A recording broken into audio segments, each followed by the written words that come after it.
अस्सलाम वालेकुम दोस्तों आज मैं आपके सामने एक अजीब व गरीब ही टॉपिक पे बात करना चाहता हूँ। नज़र तो आपको आ ही गया होगा, हड हराम या पढ़े लिखे बेरोज़गार। हड हराम का मतलब तो सब जान चुके हैं, लेकिन ये क्या मंतक पढ़े लिखे बेरोज़गार। जी हाँ दोस्तों, ये पाकिस्तानी कौम का सबसे बड़ा मसला है। पाकिस्तानी कौम डिग्रियां लेने में लगी है, MPhil, master, engineer, doctor, business, accountant, लेकिन बेरोज़गारी क्यों? क्योंकि हम डिग्री लेते हैं कमाने के लिए, नौकरी के लिए, इसीलिए हम बेरोज़गार हैं। मेरे दोस्तों, मैं आज आपके साथ एक ऐसे इंसान की ज़िंदगी को शेयर करना चाहता हूँ जिसका बाप गवाला और माँ क्लर्क थी, गुर्बत में आँख खोली। नाम एंड्रयू ग्रो। जी हाँ जनाब, लोग इसे किसी बस स्टॉप, बुक शॉप या शॉपिंग सेंटर में पाकर रुक जाते, एक दूसरे की फसलों में कोनियाँ चबाकर इसकी तरफ इशारा करते और फिर सरगोशों में एक दूसरे को बताते, वो देखो एंड्रयू खड़ा है। और फिर बच्चे अदब से झुककर सलाम करते, ख़वातीन हाय मिस्टर एंड्रयू कहकर हाथ हिलाती और नौजवान बड़े शक से साथियों से पूछते कि हम भी एंड्रयू ग्रो जितनी तरक्की कर सकते हैं। इसी लम्हे वो इस तरह चौंक कर आगे पीछे देखता जैसे पूरा न्यूयॉर्क किसी दूसरे शख्स के मुखातब हो। एक ऐसा शख्स जिसका बाप गवाला और माँ क्लर्क थी, गुर्बत जिसकी तालीम की राह में खड़ी थी, जिसने शकम की आग ठंडी करने के लिए 14 वर्ष की उम्र में मजदूरी शुरू की, जो आज तक अच्छी अंग्रेज़ी नहीं बोल सकता, जो सिप लेता तो सारा जूस इसकी कमीज़ पर गिर जाता, वसीलों और परतश कमरों में जिसके दिल की धड़कनें तेज़ हो जाती, जिसे अपनी तारीफ सुनकर पसीना हो जाता, जो अमूमन खरीदी हुई चीज़ें दुकान पर भुलाता, वो ख़ुद को दुनिया की 7वीं बड़ी फर्म का मालिक कैसे समझ सकता है। जी हाँ दोस्तों, 97 का सबसे बड़ा शख्स और 20वीं सदी का इंतहाई दिमाग कैसे मान सकता है। दिसंबर 56 की वो सर्द रात आज तक इसके हादसे से चिपकी है, जब रूसी हंगरी में दाखिल हुए और वो अपने एक दोस्त के साथ फरार होकर ऑस्ट्रेलिया आ गया, जहाँ से वो एक ग्रुप में शामिल होकर न्यूयॉर्क चला आया। शहर अजनबी था, लोग और माहौल परेशान कून, और ख़ुद वो इस कदर नालायक के किसी से नाम तक नहीं पूछ सकता था। लिहाजा बेचारगी, बेबसी और मुसाफरत थी। बगैर कुछ खाए पिए 4 दिन गुजार जाते, हफ्ते हफ्ते टूटे हुए पाइपों, पुलों और मुतवर्रक इमारतों में गुजरते। ये फाका मस्ती पूरे 7 माह तक इसके साथ रही, यहाँ तक कि 57 के वक्त तक इसे बस कंडक्टरी की नौकरी मिल गई। इसके बाद वो ख़ुद को खुशहाल और सरमायादार समझने लगा। जेब में कुछ पैसे आए तो इसने सोचा क्या इसने ज़िंदगी भर मुसाफिरों की गालियाँ ही सुननी हैं।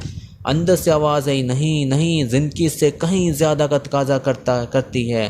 फिर सोचा क्या किया जाए। जवाब आया, तरक्की तरक्की तरक्की, और कामयाबी के ज़्यादातर रास्ते इल्म से निकलते हैं। फिर सोचा तालीम के लिए रकम कहाँ से आएगी।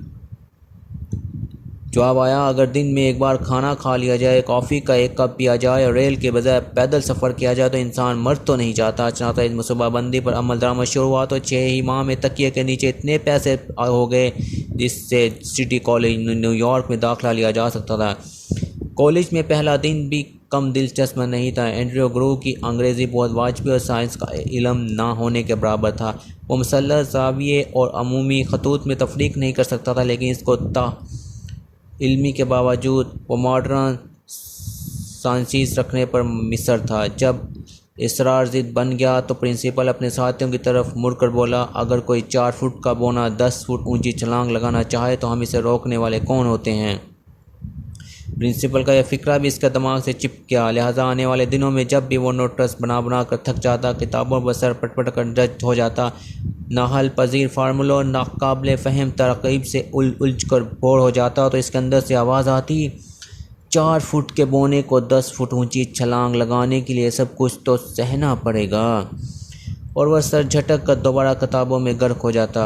बोने और छलांग की तरकीब PhD तक इसके साथ रही, बल्कि नहीं, इसके बाद भी जब ज़िंदगी इसका रास्ता रोक कर खड़ी हो जाती तो इसी फ़िक्र से दायर लेता। दोस्तों, 64 की वो रात भी इसके हादसे में अभी तक जिंदा है। जब वो एवा इसकी वेट्रेस गर्लफ्रेंड के साथ एक थिएटर से निकला और दोनों ड्रामे के मुकाबले में धराते हुए पैदल ही घर की तरफ चल पड़े। इस रात फुटपाथ पर बियर के खाली टीन और फास्ट फूड के कुचले हुए डब्बे बिखरे पड़े थे। इसने एक पिचके हुए टीन को ठोकर मारी और रुक कर एवा पर नज़र गाड़ कर बोला, स्वीट हार्ट, तुम जानती हो मैं क्या बनना चाहता हूँ? एवा ने घबरा कर पूछा। देखो, और फ़ौरन नफ़ी में सर हिला दिया। इसने हंकारा भरा और साथ ही दोनों बाजू फैलाकर बोला, दुनिया का सबसे बड़ा इंसान। एवा ने सुना तो पूरा मुंह खोल कर हंका लगाया और देर तक हंसती चली गई और वह चेहरे में मुस्कुराहट सजाए से देखता रहा, यहाँ तक कि एवा रुकी, होंठ सुकेरे और फिर निस्तन से ज़रा संजीदगी से बोली, एंड्रयू, माउंट एवरेस्ट ऊंची तो हरगिज़ नहीं, आखिर बड़े लोग भी तो इंसान ही होते हैं ना। 150 पाउंड वजनी, 2 आँखों, 2 हाथों और 1 पाव दिमाग वाले इंसान, फिर मेरा एंड्रयू इनमें से एक क्यों नहीं हो सकता? इसने फ़ौरन हाथ नीचे गिराए और एवा की ठोड़ी छूकर कहा, हाँ एवा, सिर्फ अक्ल और मेहनत ही लोगों को बड़ा बनाती है और मेरे पास ये दोनों हैं। दोस्तों, 68 में इसकी ज़िंदगी ने एक और करवट ली। इसने गॉर्डन मोर और रॉबर्ट नॉइस के साथ मिलकर इंटेल की बुनियाद रखी। अब दुनिया में कंप्यूटर की सबसे बड़ी फर्म है। इस वक्त इस छोटे से दफ्तर को देखकर दुनिया का कोई शख्स पेश कोई नहीं कर सकता था कि सिर्फ 8 वर्ष बाद, यानी कि 1976 में इंटेल अमेरिका का बिजनेस कार तोड़ देगी। लेकिन एंड्रयू ग्रो का यकीन था, क्योंकि अल्लाह ने इसे अक्ल और मेहनत दोनों से नवाज रखा था। एंड्रयू ग्रो का नाम आज दुनिया की 7वीं बड़ी फर्म के साथ आता है, एक ऐसी कंपनी के असासे जिसके असासे $50 बिलियन से तजावज़ कर चुके हैं, बल्कि इस टाइम $70 बिलियन तक पहुंच चुके हैं। पाकिस्तान के कुल बैरूनी कर्जे तकरीबन $35 बिलियन हैं। ये कंपनी हर साल $7.1 बिलियन मुनाफा कमाती है। पाकिस्तान का कुल बजट $8.56 बिलियन है। एंड्रयू के ज़ाती अकाउंट में $700 मिलियन हैं। इस कंपनी ने पिछले 3 वर्षों में 5,500 लोगों को करोड़पति बनाया। एक सर्वे के मुताबिक 97 में दुनिया भर पर 33 मिलियन कंप्यूटर फरोख्त हुए, जिनमें से 90% कंप्यूटरों में एंड्रयू की कंपनी के माइक्रो प्रोसेसर नस्ब हैं। लेकिन इस तमाम तर कारोबारी लचपच के बावजूद वो अभी तक 2.7 इंटू 2.5 मीटर के दफ्तर में काम करता है। इसका ज़ाती अमला फ़क्त 3 अफराद पर मुश्तमिल है। इसके पास कोई बड़ी गाड़ी नहीं, कोई बड़ा घर, कोई कीमती चीज़ नहीं। वो अपना कप खुद धोता है। वो कंपनी ही की कंटीन पर आम क्लर्कों, इंजीनियरों और चपरासियों के साथ बैठकर खाना खाता है। ट्रे लेने के लिए खुद काउंटर बजाता है। इस एंड्रयू ग्रो ने 97 में माइक्रोचिप पेंटियम 2 बनाकर डिजिटल की दुनिया में एटमी धमाका कर दिया। हाथ की छोटी उंगली के पोर पर समा जाने वाला इस माइक्रोचिप को देखकर कौन यकीन करेगा कि इस निस्फ इंच के टुकड़े पर 7.5 मिलियन यानी कि 75 लाख ट्रांजिस्टर नस्ब हैं और ये 1 मिनट में 500 मिलियन हदायत बजा लाता है। और जिसके बारे में मानने का ख्याल है कि पेंटियम 2 के बाद यूँ महसूस होता है जैसे हम आज तक ज़माना कब्र मसीह में ज़िंदगी गुजारते रहे हैं। जबकि एंड्रयू ग्रो का दावा है कि मैं इस माइक्रोचिप से साबित करूंगा इंसान इस निस्फ इंच के टुकड़े के बगैर अधूरा है। टाइम की टीम ने जब इस साल के आगाज़ में एंड्रयू को पर कवर स्टोरी छापने का फैसला किया तो दर्जनों सहाफ़ी एंड्रयू ग्रो की जुस्तजू में लग गए। तो इसके असिस्टेंट जॉन डॉयल ने सहाफ़ियों का मुखातब करके कहा, what are typical bosses. मैंने इसके साथ 6 वर्ष काम किया। मैंने इससे अजीब व गरीब बॉस पूरी अमेरिका में नहीं पाए। यह आपको कत्ल तक माफ़ कर देगा, लेकिन इसके नज़दीक काम ही में कोताही, वक्त के ज़िया और दौरान ड्यूटी फजूल गपशप की कोई माफ़ी नहीं। अब इसकी बीवी ने मुस्कुराकर जवाब दिया, एंड्रयू ग्रो किसी शख्स नहीं, एक जद्दोजहद का नाम है। इसके बच्चों ने कहा, हमने तो इसे एक शफीक इंसान पाया जो बड़ी से बड़ी बात हंस कर पी जाता है। इसके अकाउंट ने अकाउंटेंट ने कंधा अचका कर कहा, यह शख्स नाकाबिल फ़हम है। इसने अपनी सारी आमदनी फलाही कामों के लिए वक़फ़ कर रखी है।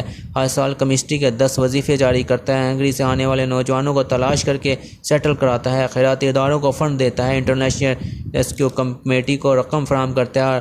प्रोस्टेट कैंसर के मरीज़ों का इलाज कराता है। और जब इसे मैन ऑफ द ईयर 97 के टाइटल का तला दी गई तो वो अपनी लेबॉर्ट्री में काम कर रहा था। वो एक लम्हे के लिए रुका, चश्मा उतार कर मेज़ पर रखा, एक अधूरा सांस लिया, फिर मुस्कुरा कर बोला, ठीक है, लेकिन अभी एंड्रयू का मिशन पूरा नहीं हुआ। Thank you very much. जाते हुए दरवाज़ा बंद कर दीजिएगा। मैं काम के दौरान शोर पसंद नहीं करता। जब टाइम की टीम ने इसका इंटरव्यू शुरू किया तो वो अटक अटक कर बोल रहा था। इसके लहजे में हंगरी के देहातियों का कंवारापन था। वह जब पेंटियम 2 का नक्शा उठाने के लिए मुड़ा तो खातून सहाफ़ी ने अपने साथी से सरगोशी में कहा, क्या वाकई यही वो शख्स है जिसे मैन ऑफ द ईयर कहा जाता है? इसके एहसास खान ने सरगोशी सुन ली। वो वहीं से मुड़ा और खातून को खाता करके बोला, मैडम, एंड्रयू ग्रो को एंड्रयू ग्रो इसकी ज़बान ने नहीं, इसके हाथों ने बनाया है। और फिर जब पूछने वालों ने पूछा, क्या आप दुनिया भर के बेरोज़गारों को पैगाम देना चाहेंगे? इसने एक लम्हे के लिए आंखें बंद की, लंबा सांस लिया और फिर सहाफ़ियों से मुखातब हुआ, मेरे दोस्तों, ये लाइनें नोट कर लें। ये लाइनें आपकी ज़िंदगी बदल के रख देंगी। शायद किसी पढ़े लिखे बेरोज़गार की समझ में आ जाए। मेरा ख्याल है दुनिया एंड्रयू ग्रो के अल्फाज थे। मेरा ख्याल है दुनिया में कोई बेरोज़गार नहीं कि जिस शख्स को कुदरत ने अक्ल से नवाजा हो, वो तोहात दिए हों। वो बेरोज़गार कैसे रह सकता है? महरूम, नातर और मस्कीन कैसे हो सकता है? खातून साहबी ने पूछा, लेकिन इस वक्त दुनिया में बेरोज़गारों की तादाद करोड़ों में है। इसने कहका लगाया, फिर चमकती हुई नज़रें खातून साहबी पर गाड़ कर बोला, आप गालबन पश्त हौसला और हट राम लोगों को बेरोज़गार कह रही हैं। जी दोस्तों, अगर आपको मेरी आज की गुफ्तगू अच्छी लगी हो, इस मेरे चैनल को सब्सक्राइब कीजिए, मेरी गुफ्तगू को लाइक कीजिए, अपने ग्रुप दोस्तों और दूसरे ग्रुप में शेयर कीजिए, ज़्यादा से ज़्यादा लोगों को टैग कीजिए। शुक्रिया, शुक्रिया, शुक्रिया।